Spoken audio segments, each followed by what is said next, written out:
Shalom, shalom, chers téléspectateurs de Canacé Gospel TV, auditeurs de la 98.6 FM Radio Libération, chers internautes. C'est toujours un plaisir de vous retrouver chaque matin dans le cadre de votre espace de méditation, votre moment qui vous permet d'avoir une rencontre au quotidien avec la source de votre création. Vous l'avez compris, c'est Eau Vive qui commence et nous sommes dans un nouveau mois qui dit nouveau mois dit nouveau thème, car par la grâce de Dieu, Eau Vive est cette émission qui est tirée du livre de méditation tout droit du ciel, qui est un label pensé inspiré par le Saint-Esprit à son nom, le prophète Samuel Onsi, dans le cadre de l'exercice de son mandat de libération de l'humanité qu'il a reçu de la part de l'Éternel des armées selon le livre du prophète Ézéchiel 37 à partir du verset 3. Alors, donc, par la grâce de Dieu, comme je le disais, chaque mois, il publie un livre de méditation avec un thème particulier pour l'édification du corps de Christ, pour la libération, la restauration, la guérison, quel que soit le domaine que vous avez des défis. À la cathédrale des signes et des prodiges Bergerie, mais que dirige loin de l'Éternel, le prophète Samuel aussi, avec plusieurs branches dans les villes de Yaoundé, Douala, Kribi et même dans la diaspora. Vous allez trouver un exemplaire ici à votre problème. Et comme la Bible le dit, mon peuple périt faute de connaissance. La Bible dit également, vous connaîtrez la vérité et la vérité vous affranchira. Ce n'est que la quantité, la qualité de connaissance que vous avez sur un domaine précis qui qualifie le témoignage que vous allez recevoir de la part de l'Éternel. Alors pour les chrétiens qui veulent vivre une vie de victoire dans le Seigneur, comme j'ai l'habitude de le dire au cadre de cette émission, chaque mois,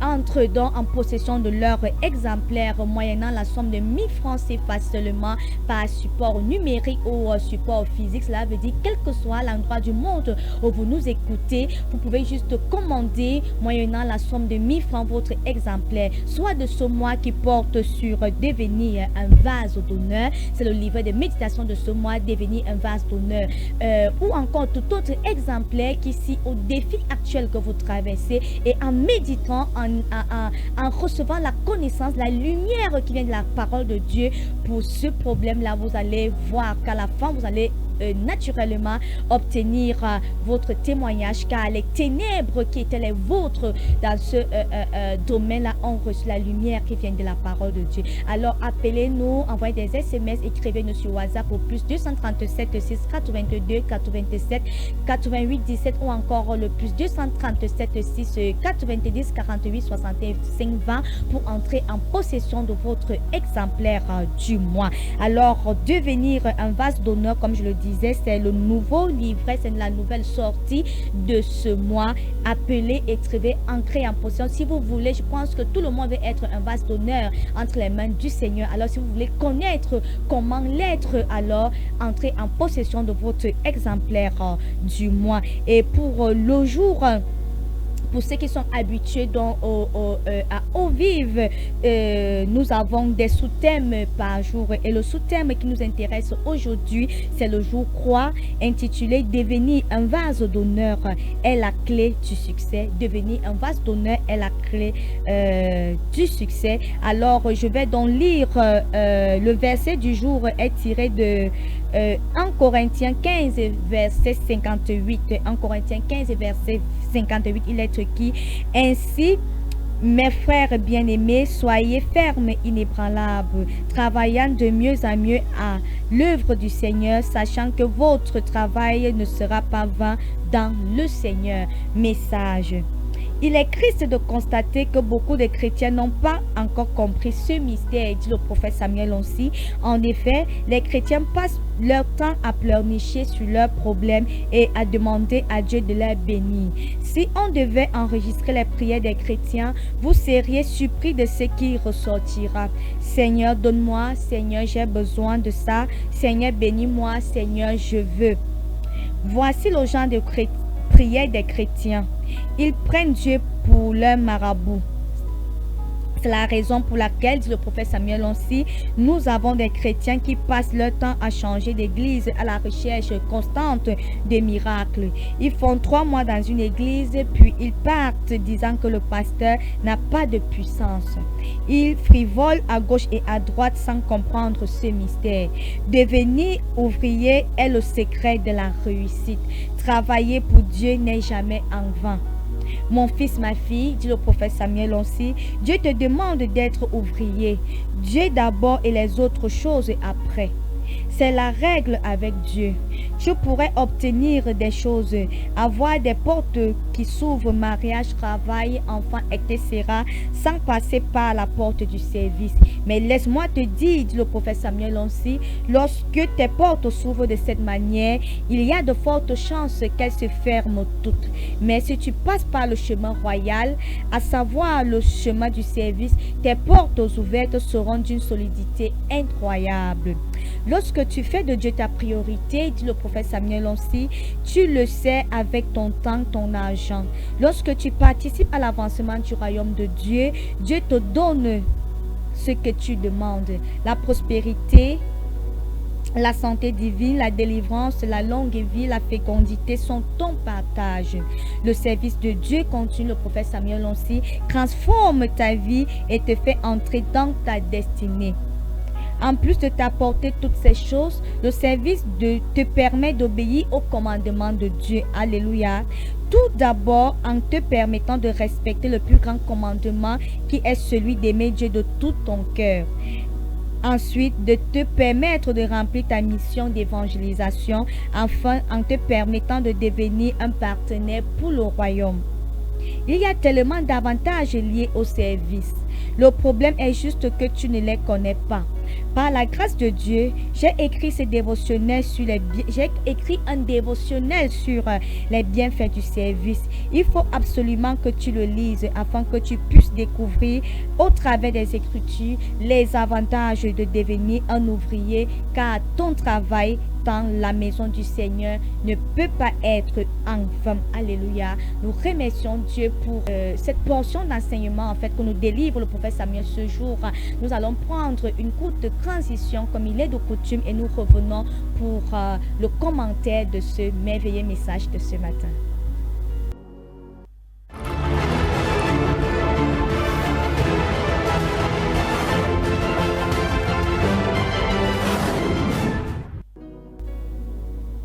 Alors, pour ceux qui se joignent à nous à ce moment, vous êtes sur Au Vivre, votre émission de méditation, de rencontre au quotidien avec la source de votre création, tirée du livret de méditation tout droit du ciel, publié chaque mois avec un thème particulier par loin de l'éternel, au prophète Samuel aussi. Et ce mois, nous méditons sur devenir un vase d'honneur. Et le sous-thème de ce jour est devenir un vase d'honneur est la clé du succès. Mais nous allons d'abord rappeler que au premier jour, par exemple, le prophète Samuel aussi a commencé à nous définir qu'est-ce qu'un vase d'honneur. Et il nous a dit qu'un vase... il a constaté avec beaucoup de regrets en fait que beaucoup d'enfants de Dieu viennent dans la présence de Dieu, ils viennent à l'église. Vous allez voir dans une église de 3000 membres par exemple, il n'y a que 100 maxi 200 personnes qui rejoignent le rang de vase d'honneur. Ils décident de s'engager pour faire quelque chose de Dieu pour Dieu. Et il nous a appris ici qu'un vase d'honneur est une personne qui s'est consacrée à Dieu, purifiée de tout péché et utilisé par Dieu pour accomplir de bonnes œuvres et manifester sa gloire. Et il a dit qu'il allait s'apaisantir tout au long de ce livret de ce mois sur la mission d'un vase d'honneur. Et il a continué en disant, comme je le disais, que ça avait beaucoup de regrets que dans une église de 3000 âmes, de 3000 personnes, de 3000 membres, vous allez voir que 100 ou 200 maxi personnes qui ont décidé de quitter le rang des personnes qui ne viennent qu'à l'église pour demander et non pour donner, de quitter le rang des personnes qui viennent à l'église seulement pour recevoir, mais pour servir. Alléluia. Et ils ont en fait quitté. Il y a peu qui acceptent aller au rang supérieur dans la maison de Dieu. Au jour 2, par exemple, le prophète a continué dans sa présentation d'un vase d'honneur, et il nous a fait comprendre qu'un vase d'honneur est un ouvrier du Seigneur, c'est aussi un serviteur de Dieu, et il a levé l'équivoque sur les pensées qui erronées, qui pensent que lorsqu'on parle d'un serviteur de Dieu, ce n'est que l'homme de Dieu sur le pupitre, c'est-à-dire le pasteur, le prophète, l'évangéliste. Non, mais il nous a fait comprendre qu'un vase d'honneur est un serviteur de Dieu, et le serviteur de Dieu selon les Écritures est quelqu'un qui a choisi de faire une bonne chose pour Dieu. Alors si vous pouvez être un avocat, vous pouvez être un médecin, vous pouvez être un banquier, un cultivateur, un commerçant, un enseignant, mais vous êtes tout aussi serviteur de Dieu parce que vous avez accepté de faire quelque chose pour Dieu. Et il a continué plus loin à nous listant les 6 caractéristiques pour nous permettre de comprendre en fait qui est un serviteur de Dieu. Et nous a dit ici comme première caractéristique, le serviteur de Dieu est une personne qui accomplit les souhaits de son maître. En 2, le serviteur de Dieu est une personne qui sait les intérêts de son maître. En 3, un serviteur de Dieu est une personne qui se rend disponible pour être utilisé par son maître. En 4, un serviteur de Dieu ne doit pas forcément être consacré à 100%. C'est comme je le disais, vous pouvez être docteur et être serviteur de Dieu. Ça veut dire que vous, parallèlement à votre métier, profession, vous servez également l'Éternel. En 5, un serviteur de Dieu est une personne qui porte le fardeau de son maître. Et en 6, un serviteur de Dieu est quelqu'un qui est discipliné et organisé et prêt à être utilisé par le Seigneur. Alors, dans le jour croix qui nous intéresse, alors aujourd'hui, comme nous l'avons lu, le prophète Samuel Lonsi nous fait comprendre que devenir ainsi un vase d'honneur est la clé du succès, car tout le monde aspire au succès, tout le monde veut exceller, tout le monde veut mener une vie à succès. Personne ne vient à la présence de Dieu et veut avoir une vie de médiocrité et veut avoir une vie de bassesse. Non, tout le monde veut avoir mener une vie à succès. Mais le prophète Samuel Lonsi nous dit ici qu'il faut arrêter si on veut dans cette vie à succès, nous devons plus vagabonder. Il a dit quelque part ici que beaucoup de gens partent d'église à église, ils vagabondent en fait à gauche à droite à la recherche du miracle. Ils font 3 mois là, lorsqu'ils ne voient pas ce qu'ils voulaient, ils disent que c'est ce pasteur qui a un problème, il manque de puissance. Non, le prophète Samuel Lonsi nous dit ici que Dieu n'est pas un marabout. D'arrêter un certain type de prière. Seigneur, je veux, Seigneur, donne-moi, Seigneur, bénis-moi, Seigneur, j'ai besoin. Dieu n'est pas un marabout, mais lorsque vous décidez d'accomplir les désirs de Dieu, de servir les intérêts de Dieu, vous allez voir combien de biens vous allez, Dieu vous comblera. Nous allons, aujourd'hui, j'ai voulu ramener ça en fait dans un contexte que nous allons comprendre le mieux. Nous allons prendre un exemple d'un parent à la maison. Vous êtes parent d'un enfant, et puis au sein de la mère, vous avez tellement comblé cet enfant de toutes sortes de biens. À son bas âge, à ses premiers pas, vous étiez là.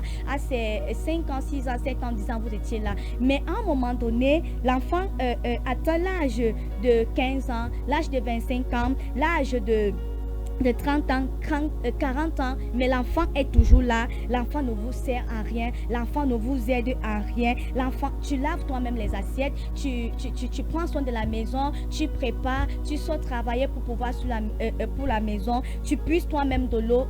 À toute âme et conscience, en toute honnêteté, ce genre d'enfant bien-aimé, un beau jour, vous aurez marre en fait de cet enfant, car vous allez demander vraiment à cet enfant de sortir de votre maison, car un tel enfant ne vous sert à rien. Personne ne voudrait de ce genre d'enfant dans sa maison. Amen. C'est la même chose avec Dieu. Dieu attend qu'à ce moment, il attend de vous que vous puissiez vous lever vous-même et que vous commenciez à vous rendre utile dans sa maison. Si vous êtes inutile entre les mains du Seigneur, il va tout simplement simplement vous retrancher. C'est pour ça que sa parole dit dans le livre de Jean 15 à partir du verset 1 à 2, je suis le cep et mon père est le vigneron. Tout sarment qui est en moi, qui ne porte pas du fruit, sera retranché. Alléluia. Dieu retranche tout sarment qui ne porte pas du fruit. Si vous êtes dans la maison de votre père et vous ne servez à rien, votre père va vous mettre à la porte, parce qu'il est inadmissible que depuis que vous êtes bébé, il pourvoit pour vous. À vos 25 ans, 30 ans, 40 ans, vous êtes toujours là, vous ne faites rien. C'est lui qui continue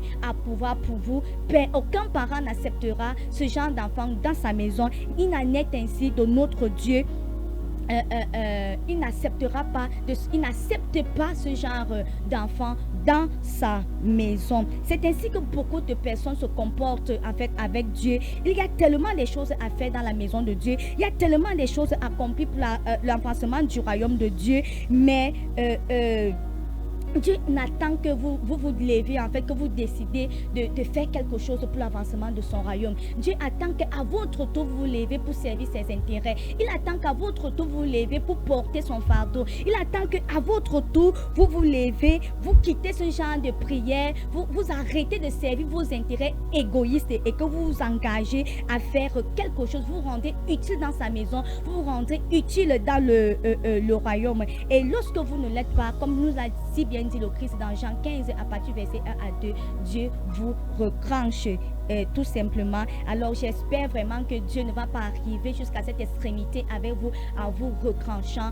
de son royaume, parce que vous ne l'êtes d'aucune utilité. Quand on aime, bien aimé, on fait tout pour plaire à l'être aimé. Et tu ne peux pas prétendre, si Dieu descend maintenant ici, dit qui m'aime, je vois quoi que tout le monde va lever les mains, mais tu ne peux pas prétendre aimer Dieu sans faire ce qu'il veut, sans servir ses intérêts, sans porter son fardeau, sans servir ses désirs. Amen. Et lorsque tu, sans prêcher, n'en parlons plus, prêcher l'évangile, alléluia, alors tout ce que j'aimerais que tu rentres avec ce jour, tout au long de cette journée, bien aimée, c'est de servir les intérêts de Dieu. Décide-toi de t'engager pour être un chrétien, un vase d'honneur dans la maison du Seigneur. Deviens un vase d'honneur en faisant les désirs de Dieu, en faisant sa volonté, et tu verras combien de succès tu auras dans ta vie. Tu verras combien de succès tu auras dans tes entreprises. Amen. Voilà donc pour la méditation de ce jour. Nous nous retrouvons demain pour un autre thème, un autre sous-thème tout aussi enrichissant qu'aujourd'hui dans notre livret de méditation de ce mois, devenir un vase d'honneur. Vous pouvez nous appeler, nous écrire au plus 237 690 87 88 17 plus 237 690 48 65 pour entrer en possession de votre exemplaire du mois, devenir un vase d'honneur. Si vous voulez être une personne d'honneur dans la maison de Dieu, entre les mains de l'Éternel, ce livret de méditation est pour vous. Et je vous assure, si vous prenez la méditation au sérieux, vous allez voir à la fin de ce mois combien vous allez amasser dans le royaume de Dieu. Je suis Rose Déborah. À demain pour une autre coupe d'eau vive. Shalom, shalom.